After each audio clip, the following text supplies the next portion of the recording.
All right, good afternoon, everybody. Thank you so much for coming. You guys have been really helpful on trying to get us information while we work through this particular case. Wanted to call you all in to let you know that we have identified this young lady. We have a photo of her. Did we put her full name up there? We didn't put her full name, but I can get it up there. Yeah.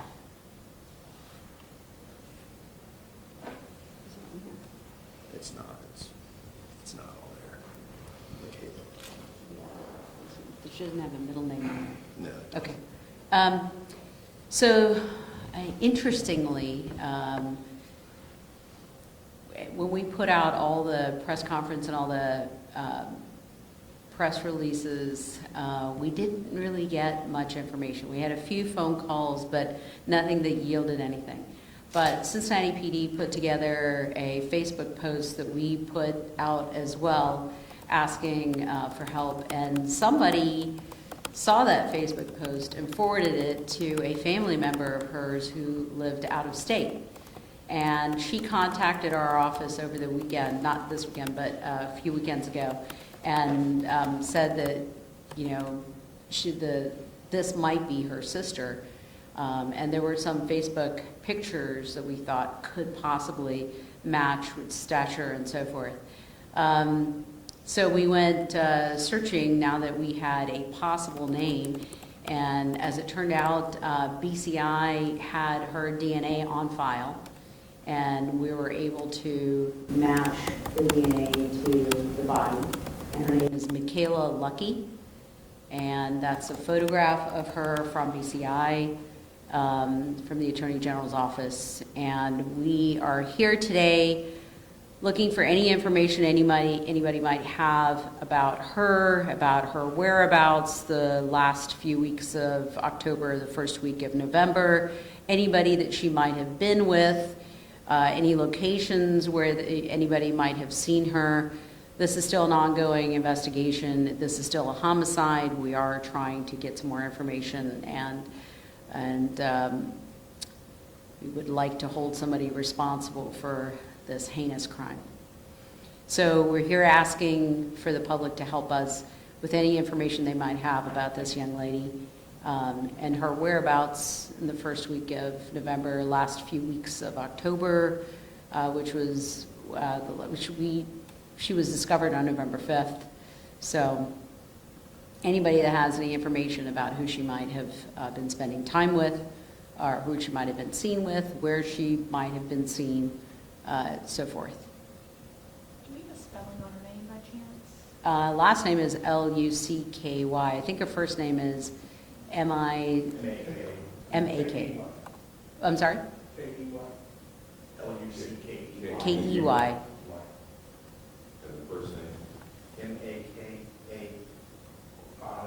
I-L-A, yeah.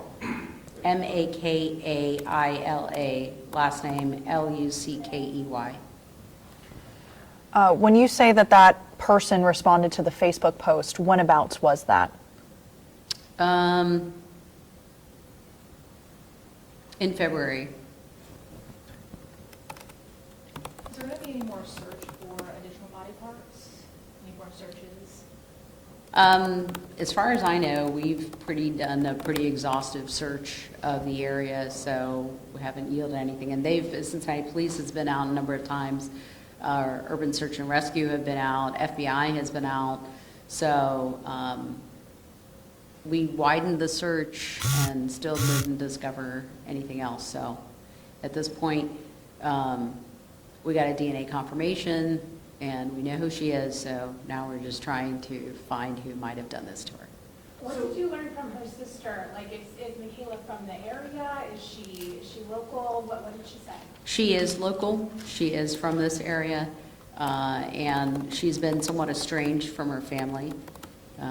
So I know there were questions before about how can somebody go missing and the family not know, or the family not report it. It's because she had been estranged from her family.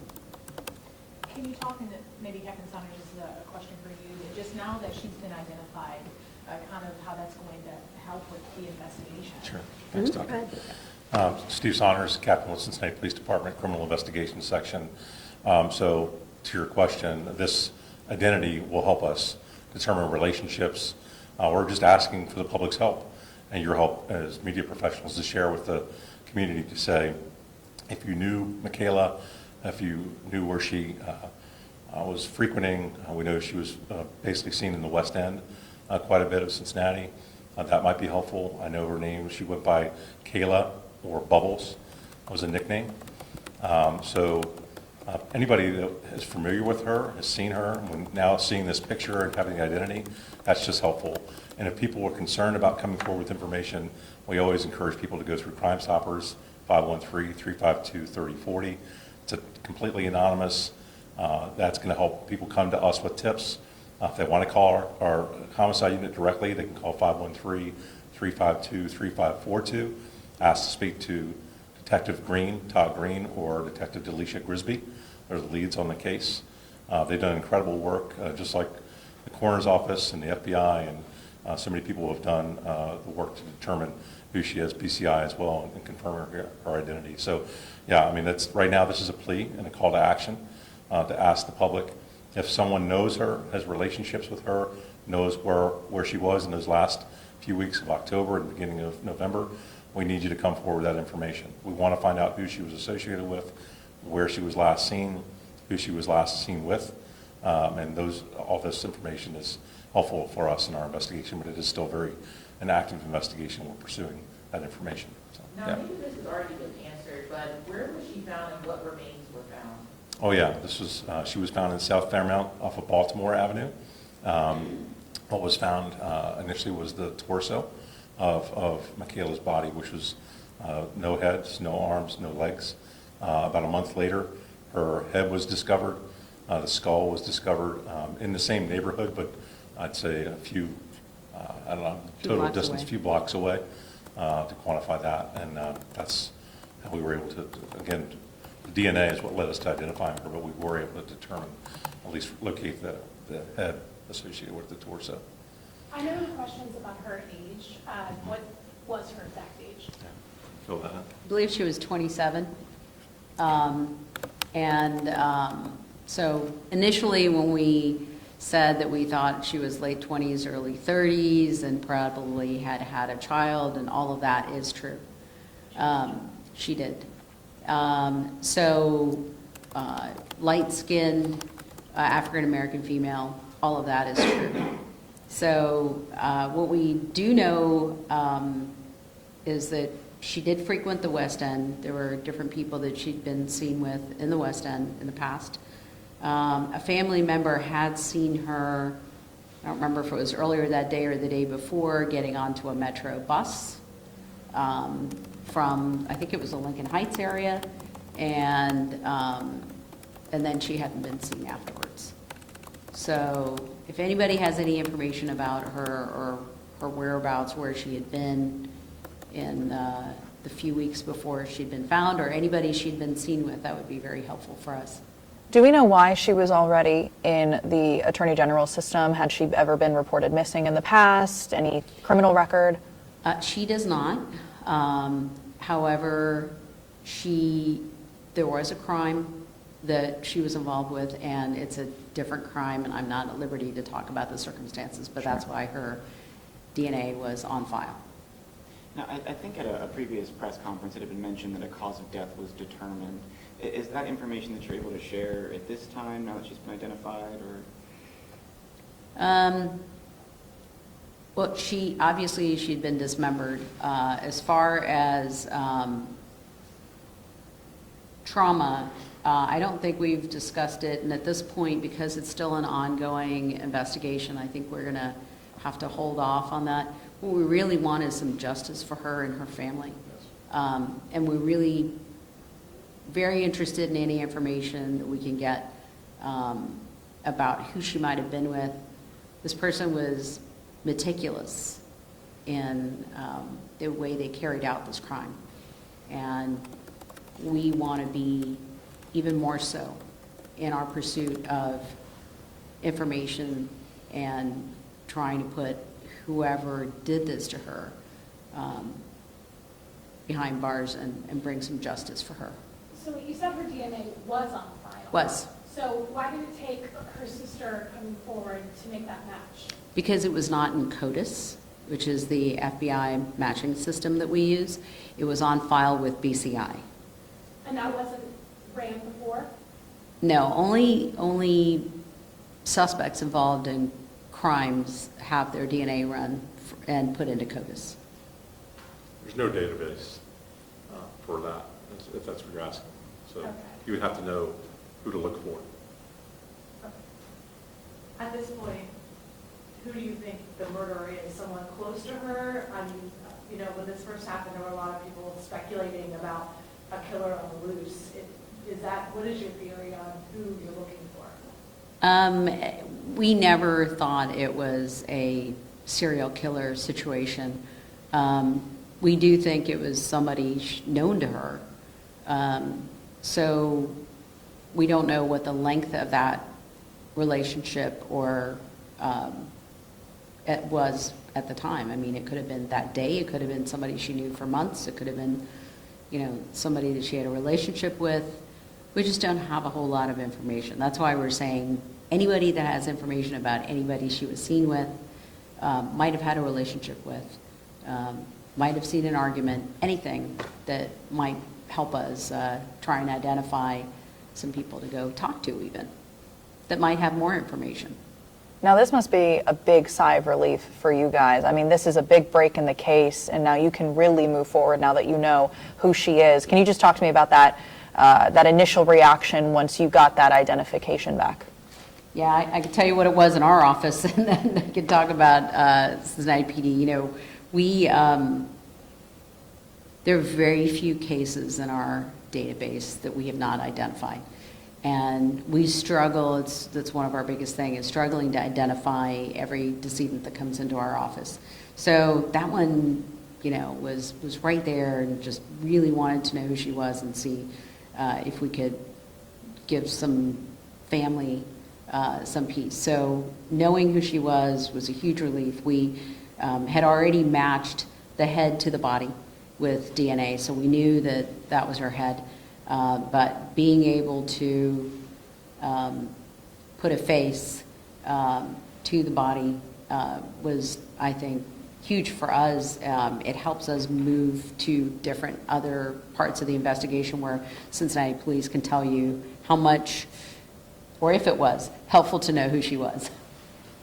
Thanks, Doctor. Absolutely, it's helpful. I mean, we knew that was going to be the next major break in the case, was identifying who the victim is, and knowing that we have Makaila identified, that's going to lead us to who the relationships were that she had, any acquaintances she might have known. I do know from talking to detectives she had a drug and a mental health history as well, so that might be another thing to mention in your stories, that people might have seen her in a situation where she was using drugs and known her that way. So we're just looking for help from the community. Now knowing the identity, that's the next big break. But now the next big break after that is people coming forward with information. We're going to do our efforts, and our detectives are working tirelessly to get information through their feet on the ground, true detective work, knocking on doors, canvassing, talking to people. But we can't do it alone. We need the public's help, your help as media professionals, sharing this information with your audiences. That's what we need. So we're asking for your help, and we want to get answers. Just as Dr. Sammarco said, we want to bring justice for Makaila and get answers for her and her family. And she deserves that. Do you have an exact date of the positive ID match? I don't personally. I don't off the top of my head. But you did ask a question about why BCI had her profile, but it wasn't in CODIS. Usually victim profiles are not put into CODIS, but suspect profiles are. Why was that you weren't able to run the suspect profiles to compare the DNA you had from her body? We don't have a suspect profile. So, but she was in the BCI system, you're saying, right? The BCI database, which is separate from CODIS. Okay. So we did run her DNA through CODIS, did not match anybody. And we were not aware that BCI had her DNA profile in their database separately until a family member came forward. And of course, you wouldn't know to run it through their system because you didn't know who she was. Right. So then we asked BCI, using her name, Makaila Luckey, and BCI said, we have her DNA in our database. So we were able to match it. Doctor, let me just make sure I'm clear. What caused the relative to contact you? How did that? It was a Facebook post. Okay, I did hear you. Somebody saw Cincinnati Police's Facebook post, and I don't know on whose page, but we forwarded it, and we had friends and family try and forward it out there, and somebody saw that, thought it might be her, and reached out to her family who are out of state, and they looked at it, and she had been missing for that long, and like Captain Saunders said, she did have a history of brain health issues and had been estranged from her family. So they didn't have a whole lot of information about where she might have been because she would come and go. And so nobody really had good track of her. So, but they came forward and said, you know, could this be, you know, we suspect that this could be our family member, and we took it from there. They gave us a name, and we reached out to BCI, and that's where we found out that there actually was, her DNA profile was in their database. And one more thing to clarify, I'm sorry. You did mention a local family member back in November, the last time she had been seen, did see her get on a Metro bus. Correct. Okay. That is correct. And was that the day that she's believed to have been killed was when? I think it was the day before. Day before. Yeah. For the person that did this, that may see this on the news tonight, is there anything you want to say for this person that's still on that news? Well, obviously this person hasn't come forward. We are doing what we can, and we will continue to try and bring justice for Makaila. So I don't know who you are, but just so you know, this is what we do, and we are hoping to bring some peace to the family. Got any words of? After that, so best can say it. Thank you. Thank you all. Thank you.